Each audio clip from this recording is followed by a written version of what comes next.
बेचू यादव एक आंदोलन। हर घर से एक बेचू यादव अब पैदा होगा। क्रांति का बिगुल फूंक नौजवानों का किया आगाज। तंत्र के गणतंत्र में नाम रोशन किया सगड़ी का लाल। हम बात कर रहे हैं अजमतगढ़ ब्लॉक के सुखमदत्त नगर निवासी बेचू यादव की। बेचू यादव जो एक गरीब परिवार के छोटे किसान के घर पैदा हुए।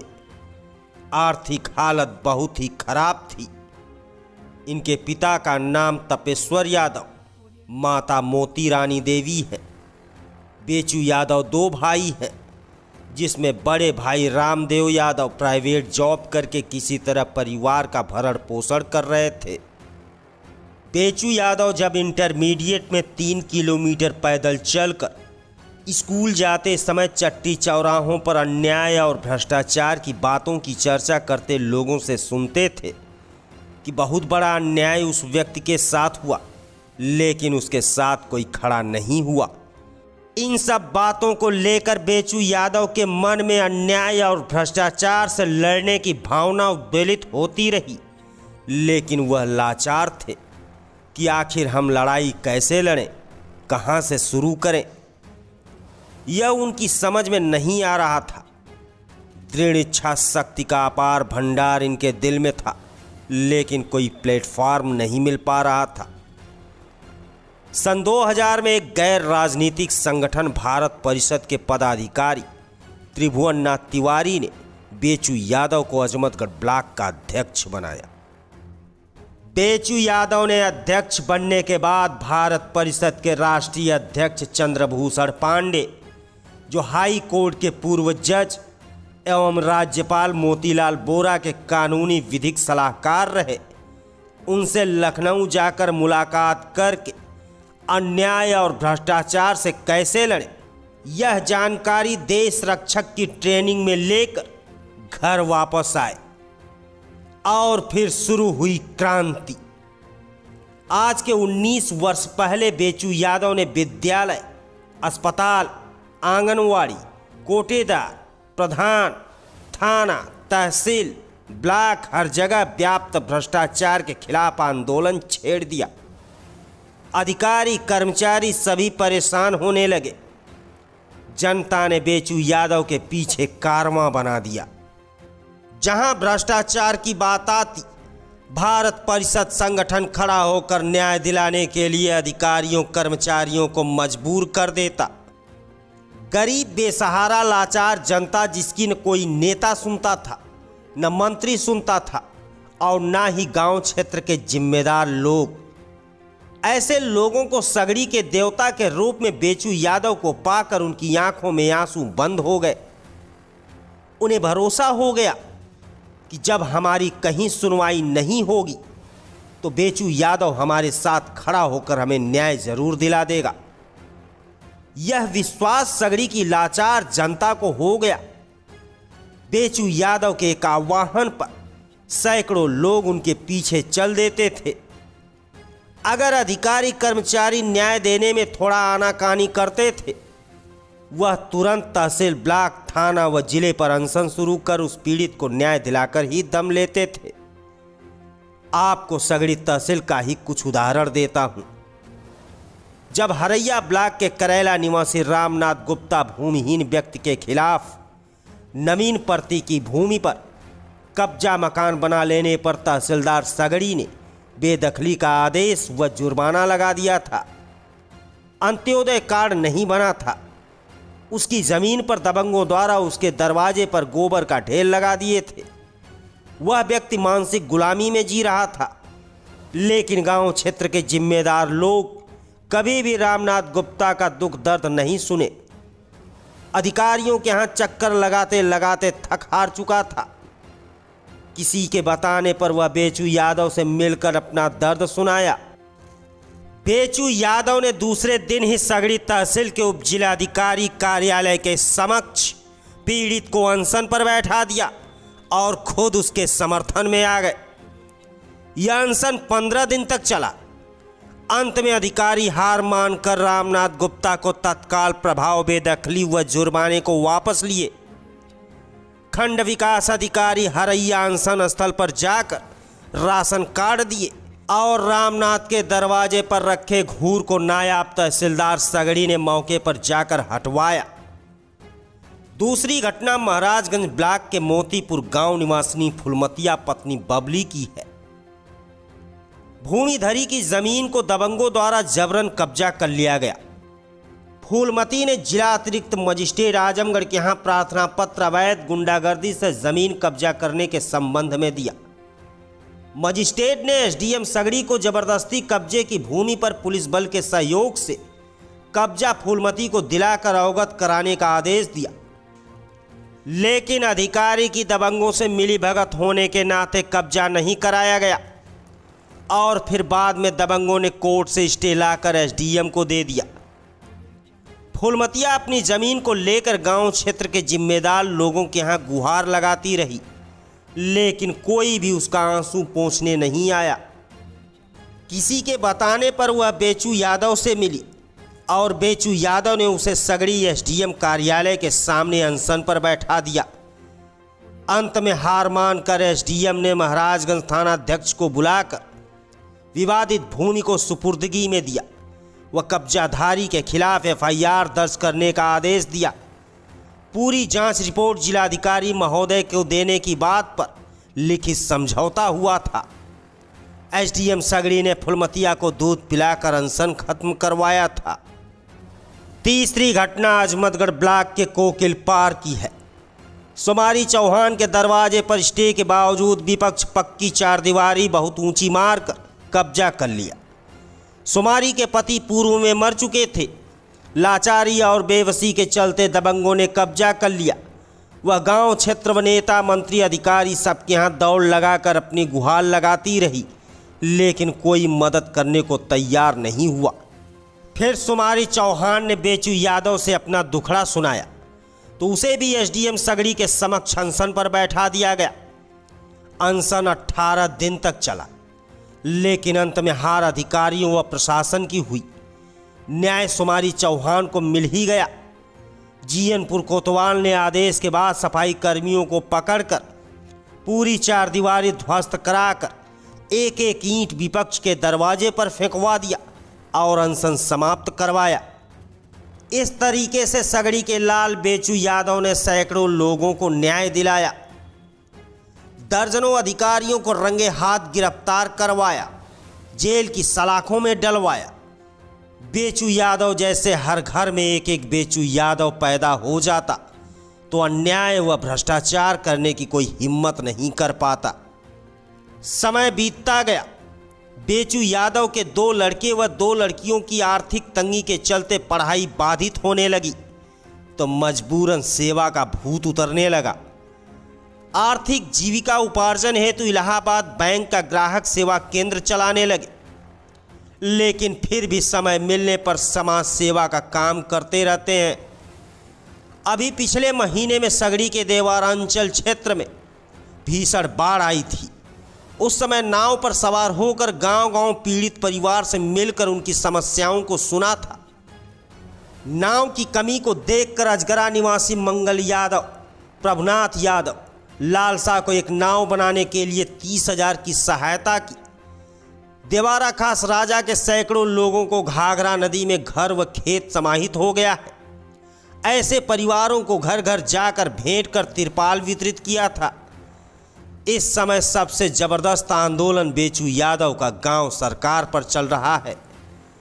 आए दिन जब भी थोड़ा समय निकलता है वह गांव-गांव जाकर ग्रामीणों को संवैधानिक अधिकार गांव सरकार के बारे में बताकर आंदोलित कर रहे हैं। धन्य है आजमगढ़ जिले के सगड़ी की शान बेचू यादव। मेरा नाम बेचू यादव है और मैं भारत परिषद संगठन एक अन्याय शोषण भ्रष्टाचार के खिलाफ लड़ाई लड़ता है, उस भारत परिषद संगठन का मैं पूर्वांचल प्रभारी हूँ। ये भारत परिषद संगठन में मेरे आने का बहुत बड़ा एक रीज़न है, क्योंकि मैं वो गरीबी को मैं देखा हूँ उसको मैं भूल नहीं पाता हूँ। गरीबी और अन्याय दोनों चीज़ें मेरे साथ घटी हैं और इन दोनों चीज़ों को ही याद करके मैं भारत परिषद संगठन से जुड़ा। मैं आपको ये बताना चाहूँगा कि मेरे पिताजी, मेरे माँ, वो गरीबी को लोग देखे हैं कि वह दिन याद करने मेरे आँख में आंसू आ जाता है। मेरे पिताजी, जब मैं कक्षा 6 में या 8 में संभवतः पढ़ता रहा हूँगा, मेरे पिताजी गरीबी के चलते अपने सर पर दही, भैंस को रख करके दूध से दही बना करके, दही को सर पर रख करके, और 3 किलोमीटर हमारे यहाँ का अजमतगढ़ मार्केट पड़ता है, उस अजमतगढ़ मार्केट में जाकर के दही बेचने के काम करते थे। और दही बेच करके, दूध को बेच करके हम लोगों की पढ़ाई लिखाई कराने का काम करते थे। खेती में जो कुछ भी खर्च होता था उस दूध दही से उसका होता था। क्योंकि पूरे परिवार का खर्च मेरे पिताजी दूध दही के व्यापार बेच करके ही खर्च चलाते थे। वह गरीबी मैं देखा हूँ। वो गरीबी जो मेरे सामने आता है तो मुझे खुद बड़ी तरस आती है कि क्या वो मेरी मजबूरी थी। और मेरे साथ भी तमाम तरह के अन्याय हुए हैं और लोगों के साथ, मेरे मित्रों के साथ तमाम तरह के अन्याय हुए हैं। जिस अन्याय को मैं देख करके मेरे अंदर में एक पीड़ा जगी कि क्यों न एक ऐसा संगठन मैं पकड़ूं जिससे मैं दूसरों के लिए भी न्याय दिलाने का काम करूं। तो यही भारत परिषद संगठन, जिसके राष्ट्रीय अध्यक्ष माननीय चंद्रभूषण पांडे जी हैं, जो हाई कोर्ट के जज रहे हैं, उन्होंने भारत परिषद संगठन का गठन किया और मुझे जानकारी मिली त्रिभुवननाथ तिवारी जी के द्वारा। तो मैं जाकर के संस्थान की ग्रहण किया और भारत परिषद संगठन से जुड़ा। और तभी से मैं अन्याय के खिलाफ, भ्रष्टाचार के खिलाफ लड़ाई को मैं लड़ता आ रहा हूँ। तमाम लोगों को मैंने न्याय दिलाने का काम किया। जहाँ भी शोषण, अन्याय की आवाज़ मेरे कानों में जाती है, मैं उस व्यक्ति के लिए 10 फरक चल करके उसको न्याय दिलाने का काम करता हूँ। गरीबी के संबंध में बताना चाहूँगा कि मैं गरीबों की मदद क्यों करता हूँ। कि मैं गरीबों की मदद इसलिए करता हूँ कि मैं उस गरीबी को मैं झेला हूँ। मेरे भाई साहब एक प्राइवेट नौकरी जॉब करते थे और जब उनकी भी जब जॉब थोड़ी सा हट गई या नौकरी से थोड़ा सा अर्न होना कम हो गया, तब घर की स्थिति बहुत ही बेहाल हो चुकी थी। मेरे भी समझ में नहीं आ रहा था कि मैं क्या करूं। उस समय मैं आपको बताना चाहूँगा कि ऐसी स्थिति में समाज की सेवा भी करता था। और रात में मेरे पास एक लाइसेंसी बंदूक है, उस बंदूक को लेकर के मैं मोहम्मदाबाद एक गिट्टी बालू का एक मतलब ये रोड बनाने वाला जो ये होता है मिक्सचर मशीन जो है, मिक्सचर प्लांट, वहाँ पर जाकर के मैं रात में नाइट ड्यूटी में करता था अपनी गन को लेकर के।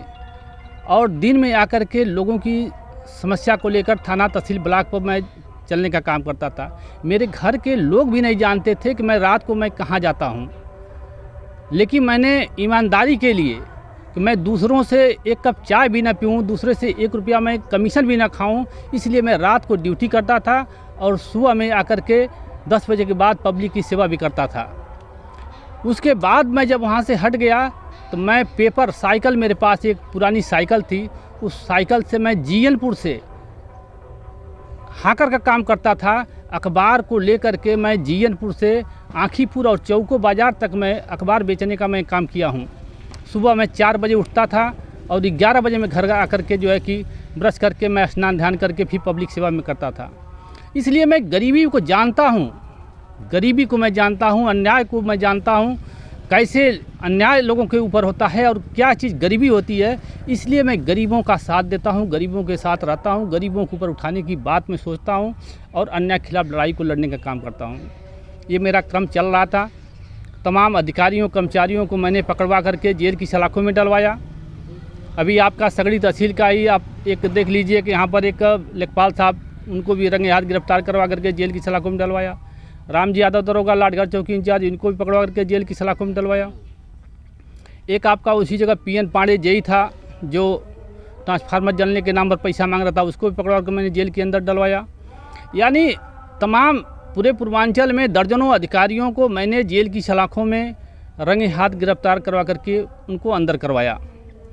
ये सब मेरा क्रम चल रहा है। लेकिन इस समय सबसे बड़ा बेजोड़ मेरा जो कार्यक्रम, जैसा कि आपने एक सवाल किया है कि गांव सरकार क्या है, इस समय मेरा गांव सरकार पर एक बहुत बड़ा विशेष अभियान चल रहा है, आंदोलन चल रहा है कि गांव सरकार बने। जैसे केंद्र सरकार है वैसे ही प्रदेश सरकार है, ठीक उसी प्रकार गांव की सरकार की व्यवस्था संविधान के अनुच्छेद 243(6) में दिया गया। केंद्र की सरकार बन गई, प्रदेश की सरकार बन गई, लेकिन गांव की सरकार, आज देश आज़ाद हुए 74 साल हो गया, आज तक गांव की सरकार न कोई पार्टी न कोई नेता इस पर कोई विचार नहीं किया। इसलिए हम लोग गांव-गांव जाकर के लोगों को जगाने का काम कर रहे हैं कि आप जागिए, अपने अधिकार को समझिए, गांव की सरकार को बनाइए। गांव की सरकार जब बन जाएगी तो लोगों को गांव में ही रोजगार मिलेगा, गांव में ही थाना बनेगा, गांव में ही एक ग्राम न्यायालय बनेगा, गांव में लेखपाल, सेक्रेटरी, सारे अधिकारी कर्मचारी आपके गांव में रहेंगे, आप लोगों को कहीं जाना नहीं होगा और नेताओं का पिछलग्गू कोई नहीं बनेगा। आज नेताओं का पिछलग्गू हम लोग इसलिए बन रहे हैं कि हमारी गाँव की सरकार नहीं है। हमको थाना से, ब्लॉक से, जिला से जब जाना पड़ रहा है, हमारी सुनवाई नहीं हो रही है, तो वहाँ नेता दबाव बना दे रहे हैं। इसलिए हम नेताओं का चक्कर लगा रहे हैं कि नेताजी हमारे खुश रहेंगे, नेताओं से हमारा संपर्क रहेगा तो थाना, तहसील, ब्लॉक पर हमारा काम हो जाएगा।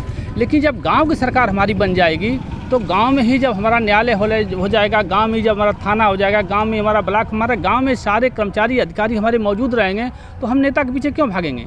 हमारा तो सारा का सारा काम गाँव में ही हो जाएगा। इसलिए गांव की सरकार जनता के हित में है। गरीबी को मिटाने के लिए सबसे बड़ा हथियार गांव की सरकार है। अन्याय और भ्रष्टाचार को मिटाने के लिए सबसे बड़ा हथियार गांव की सरकार है। भ्रष्टाचार को समूल नाश करने के लिए सबसे बड़ा हथियार जो है गांव की सरकार है।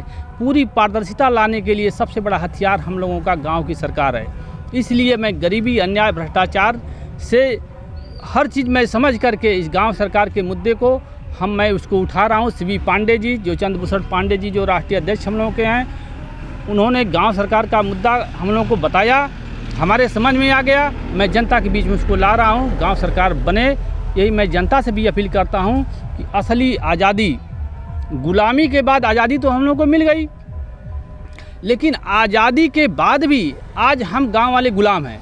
गुलाम इसलिए मैं कह रहा हूँ कि जैसे मान लीजिए कि हम अगर थाने पर चले जाएँ, ईमानदारी से और सम्मानपूर्वक कोतवाल, SP, CO अगर हमारी बात को सुन करके हमको न्याय दे दे तो हमारी आज़ादी है। हम अगर तहसील पर जा रहे हैं, हमको सम्मानपूर्वक SDM, तहसीलदार अपने पास बैठा करके हमारी समस्या को सुने और हमको न्याय दिला दे, ये हमारी आज़ादी है। हम ब्लॉक पर चले जाएं, हमारे BDO, सेक्रेटरी हमारी बात को सुने और हमको न्याय दे दें, ये हमारी आज़ादी है। लेकिन आज ऐसा कुछ भी हम लोगों के साथ, गांव वालों के साथ ऐसा कुछ भी नहीं हो रहा है। हर जगह हम लोगों का शोषण हो रहा है, हम लोगों की ज़बान को दबाई जा रही है, हमारी आवाज़ उठाई जा रही है। चाहे वो किसी की भी सरकार हो, जो भी सत्ता में बैठ रहा है, हम गांव वालों की बात दबाई जा रही है। सिर्फ कुछ दलाल किस्म के जो लोग हैं या पार्टी के बहुत करीबी लोग हैं, ऐसे लोग सिर्फ जो है कि उनकी बात को सुनी जाती है। इसलिए मैं यही सबसे ये कर रहा हूँ कि आप लोग गाँव आज़ादी, दूसरी आज़ादी अगर लेना चाहते हैं तो गांव सरकार के बारे में जगह जगह से आवाज़ उठानी चाहिए। आवाज़ उठे और सरकार इसको माने, निश्चित रूप से दूसरी आज़ादी मिलेगी, गरीबी हम लोग को दूर होगी, अन्याय भ्रष्टाचार दूर होगा। जो मेरा मंसूबा है, जो लोगों का मंसूबा, वो पूरा होगा। यही गाँव की सरकार है।